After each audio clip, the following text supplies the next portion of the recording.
এই মুহূর্তে নজর রাখবো বাংলার খবরে। সাত সকালে ফের একবার ইডির হানা, ইডির নজরদারিতে রয়েছে একাধিক ব্যক্তি, তাও আবার পাসপোর্ট দুর্নীতিতে।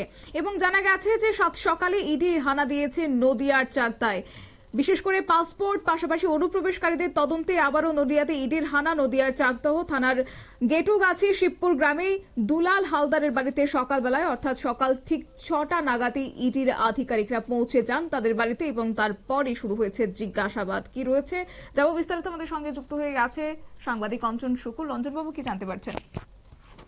দেখো, সাত সকালে অনুপ্রবেশকারী তদন্তে আবারও নদিয়াতে ইডির হানা।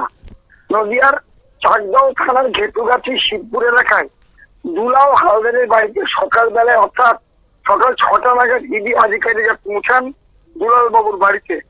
ইডি আধিকারিকদের সঙ্গে আসে বিশাল কেন্দ্রীয় বাহিনী, যাতে কোনো অপ্রীতিকর ঘটনা না ঘটে সেই জন্যই দুলাল বাবুর বাড়িতে কেন্দ্রীয় বাহিনী নিয়ে আসেন ইডি আধিকারিকরা। জানা যাচ্ছে দুলাল হালদার পাসপোর্ট তৈরির কাজ করত। ইডি আধিকারিকরা বাড়িতে আসার পর দুলাল বাবুর স্ত্রী অসুস্থ হয়ে পড়েন। দুলাল বাবুর স্ত্রীকে সঙ্গে সঙ্গে নিয়ে যাওয়া হয় চাকদহ হাসপাতালে, সেখানে ভর্তি করা হয়।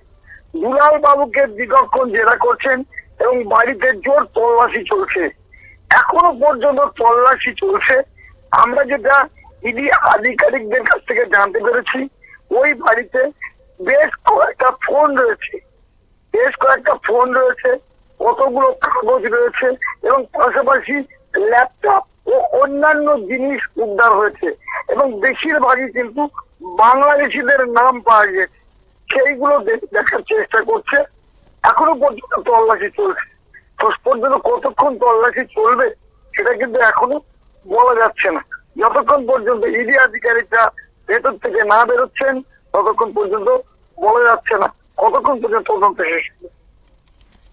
একেবারেই ধন্যবাদ।